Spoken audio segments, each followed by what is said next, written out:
مباراة الإياب لكأس العرب أمام الكويت. بسم الله الرحمن الرحيم، والصلاة والسلام على أشرف المرسلين. بداية نشكر قنوات الناقلة لهذا الحدث الهام.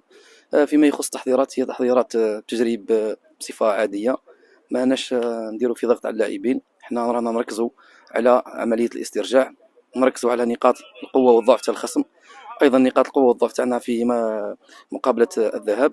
ان شاء الله نحققوا نتيجات ايجابيه تسمح لنا باش نتاهلوا للدور القادم، ونشرفوا ان شاء الله الرايه الوطنيه اولا وفريق شبيبه الثوره ثانيا. ربما نتيجه مرحله الذهاب 1-0 تحفزكم للعوده والتاهل هنا بالباهيه وهران.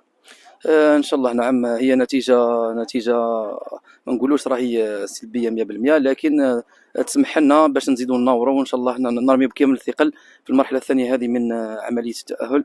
واللاعبين ان شاء الله راهم محفزين، الطاقم الفني راه محفز، الاداره هي محفزه ان شاء الله باش نكفوا كرجل واحد لتحقيق الهدف وهو التاهل للدور القادم ان شاء الله. حاولوا على مسانده الجماهير الوهرانيه والله نطلب من جميع الجماهير الجزائريه وخاصه الجمهور الوهراني وجمهور شبيبه الثوره انه يوقف معنا كما وقفت جميع الجماهير للفرق الجزائريه مثل شبيبه القبائل وفريق شباب بلوزداد اللي كانوا اللاعب رقم 12 وعاونوا بزاف باش يتاهلوا هذه الانديه للمنافسات القاريه اللي راهم ينشطوا فيها. تكلم عن هذه المنشاه الرياضيه مركب ميلود هاتفي. والله العلي العظيم مباراه كويتي في ايابها.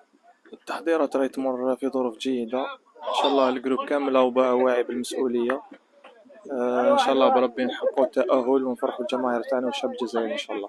نتيجه الذهاب 1-0 تحفزكم لان غير نتيجه غير عريضه. الحمد لله عندنا ليكسبيريونس بارابور الكوب دافريك العام اللي فات، كانوا دي ماتش هكذا في الكاليفيكاسيون. ان شاء الله بربي نحققوا التاهل وماهوش راح يكون صعيب علينا ان شاء الله بالمجهودات تاع كامل الجروب، وان شاء الله ننتظروا الدعم الجماهيري ان شاء الله في مدينه وهران. نتكلم على الجماهير، رساله توجه الجمهور الوهراني وربما الغرب الجزائري اللي دعموا. سي فري حنا شبيبه الثوره ما يخفالكش بلي رانا نمثلوا كامل الشعب الجزائري. حنا ثاني دي جوار ماذا بينا يكون السوتيان تاع الجمهور ان شاء الله يعاونونا، وان شاء الله بربي نفرحوهم ان شاء الله. رايك في المنشاه هذه الرياضيه؟ كما قلت لي تا منشاه كما هذه واحد يفتخر بها. كما نقولوا حنا نلعبوا كونتر الكويت كويتي، الشعب العربي كامل راح يشوف المنشاه، والحمد لله يحصلنا الشرف نلعبوا في الملعب كما هذا، وان شاء الله نحققوا التاهل فيه ويكون فيه الخير علينا ان شاء الله. عمران محمد. بارك الله.